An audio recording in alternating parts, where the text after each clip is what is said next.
Hello，兄弟们，大家好！昨天12月3号，新锐 L 正式上市了。那么我们现在来看一下这个不像新锐 L 的新锐 L。首先，它这个前脸变化还是挺大的。之前老款的不是凹进去的中网吗？然后新款的新锐是凸出来的。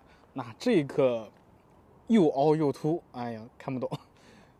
话说这个前脸，前新锐车主看到了，你能打几分呢？其实整个的车身线条跟上一代新锐还是保持相对一致的，但是这个灯嘛，你说好看吧，习惯了应该还行。看整个侧面还是很像的，几乎没有什么太大的区别。但这个轮毂，我的妈呀，是真的不好看。说实话，我这个新锐车主看到这个轮毂我都觉得丑，而且它里面还是做了喷红的处理啊，跟我那个皓月是一样的。你看它这边写了新锐 L 智挺进入4升时代，实测它的油耗大概在5升到6升左右。其实这个油耗还是蛮令人满意的，因为之前如果开过新锐的大概都知道，那个2.0的确比较费油，然后后来又出了一个1.5的，性价比也提升了，然后油耗也变成了92的，因为之前95被吐槽的很多嘛。然后再来看到它的尾部，它尾部其实变化挺大的。之前那个新锐的那个2段式的那个3横杠的那个灯已经没有了，变成了这种造型。说实话，我感觉不太像新锐了，就是不像新锐 L 的新锐 L 一般都是加长嘛，对吧？你像 A4 或者 SL， 这 L 就是整个轴距、整个车身变长了，或者是升级款、改良款。但这个，怎么说呢？说不上来。毕竟前新锐车主的我有点真说不上来。不过这个尾部还是挺好看的啊，整个后面基本上保持了上一代的这个造型，除了换了这个灯，对吧？其他的这个标啊位置基本上都没变。后面这一块增加了一个 HiFi， 这也就是它的 1.5T 的一个油混的一个动力的标志。看整个外观的线条没有什么太大的变化，而且它加的是跟那个 1.5T 是一样的92的油，说错了。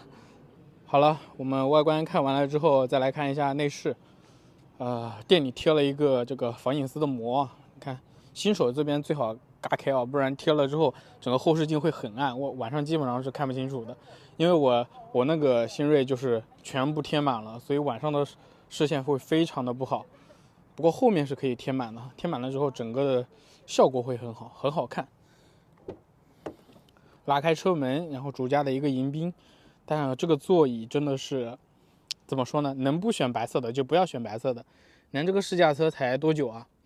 也就才开了900公里。你看这个座椅脏的，其实背部还好，你看这屁股哦，我不多说了吧。所以这个白内真的很好看，你看。配合着这种灰紫色的这个车身，因为太阳已经落山了嘛，其实有太阳的时候，这个紫色会变得更强一点，就是有一种渐变色的感觉。说实话，这个颜色还是很好看的，这个内饰也挺好看的，但是白色的确是不耐脏的。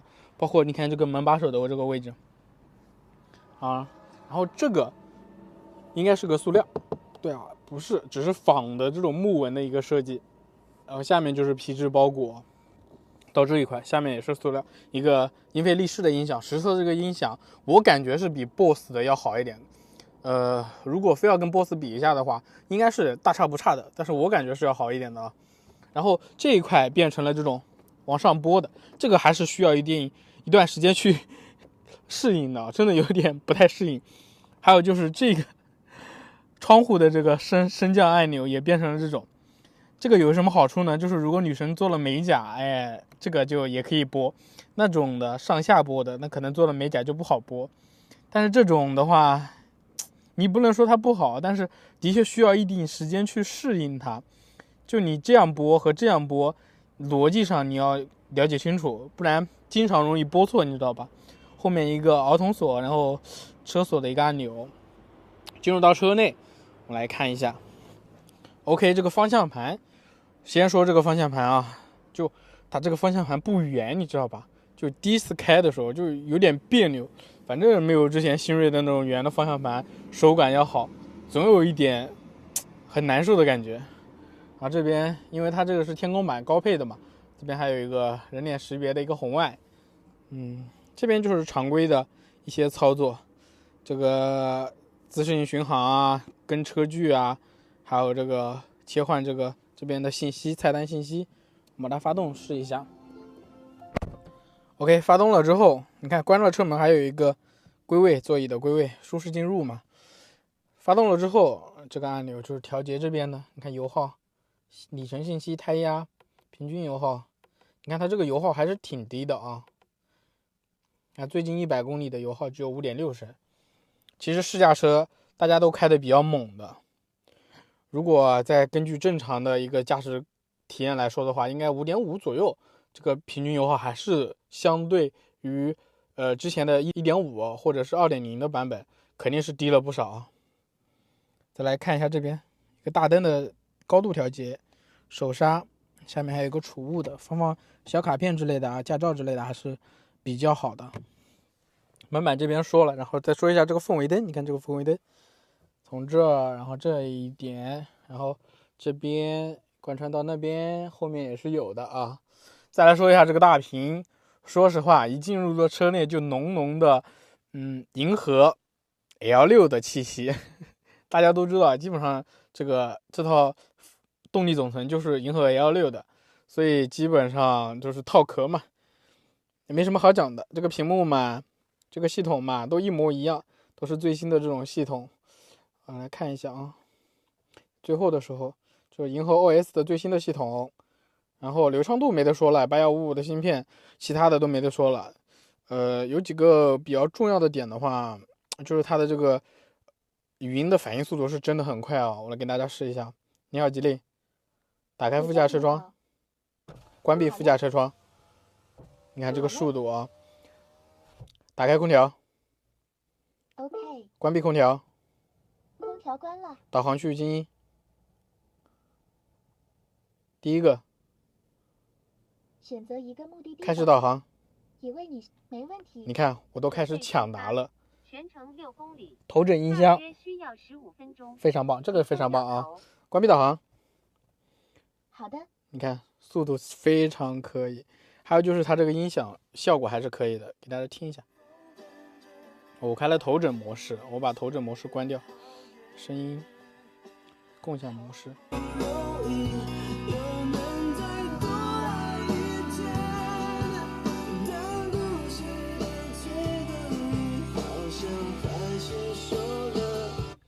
大家觉得这个音响效果怎么样呢？反正我是用大疆的这个麦克风录制的，它可能人声会比较清楚一点，因为没有手机录制的那么好，它会突出人声，所以其实这个效果还是很满意的。反正我身为上一代，虽然我不是 BOSS 啊，但是我也听过 BOSS 音响的效果，跟这个我觉得这个要稍微好一点，就听出来的感觉啊。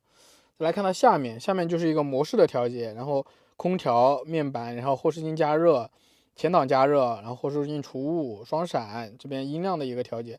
如果这个换成旋钮的就好了，我不太喜欢这样上下播。不过它这边的一个储物空间倒是给的蛮足的，这一块你可以看一下，这个深度还是可以的啊。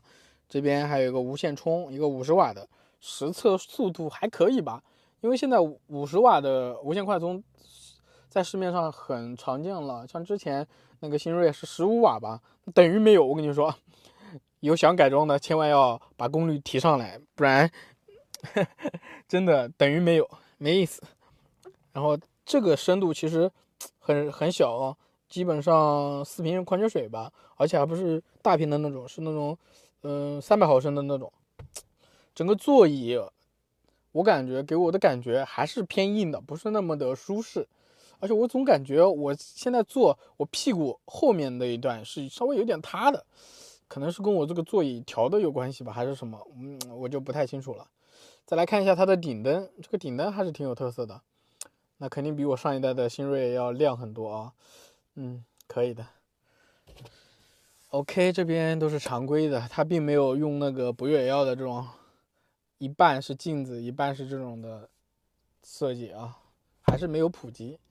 这边它是有内置的行车记录仪天窗基本上还是一个大小，没有什么变化。包括后排，我觉得后排变化更小，还是会有凸起，对吧？对，因为它还是会有发动机、排气管，然后后面没什么变化。好了，以上就是整个内饰外观的一些介绍吧，待会儿开起来给大家聊一聊。OK， 我们今天就来试驾这一款新锐 L， 这个是多少钱的来着？1467是吧？对。其实这个价格还是可以的，不过这个倒车影像还是挺清楚的。OK， 现在应该是智能模式下，觉得整个方向盘还是很轻的。嚯，就是比油车的新锐在低速的时候好开很多。那个在低速的时候是电机在驱动嘛，它不像那个之前的新锐都是7档双离合，离合它换挡需要时间嘛。然后我们开始试驾一段。哇，方向盘很轻快，不过我还是喜欢之前那个新锐比较圆的那个方向盘，这个方向盘稍微有点就平，感觉不太顺手。还有这个转向，这个转向它没有限位，就是你看啊，对吧？还是需要一点时间去习惯。把后视镜调一下。您可以使用方向盘右侧按键调节后视镜。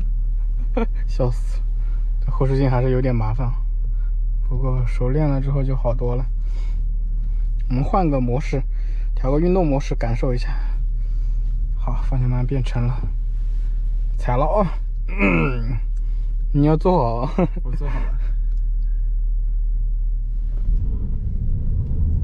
嚯，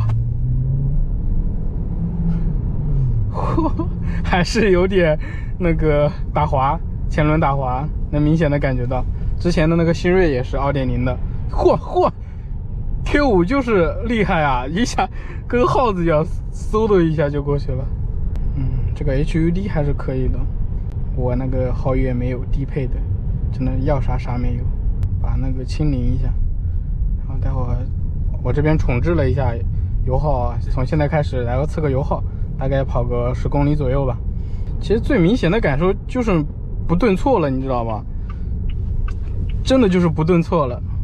然后换了这个3档 DHT， 主要是为了省油嘛。然后之前2.0的，它那个油耗还是偏高一点的。虽然我的油耗在7点几，因为我基本上没有晚高峰和早高峰，我都是错峰出行，而且我每次都是基本上都是高架呀，高速比较多。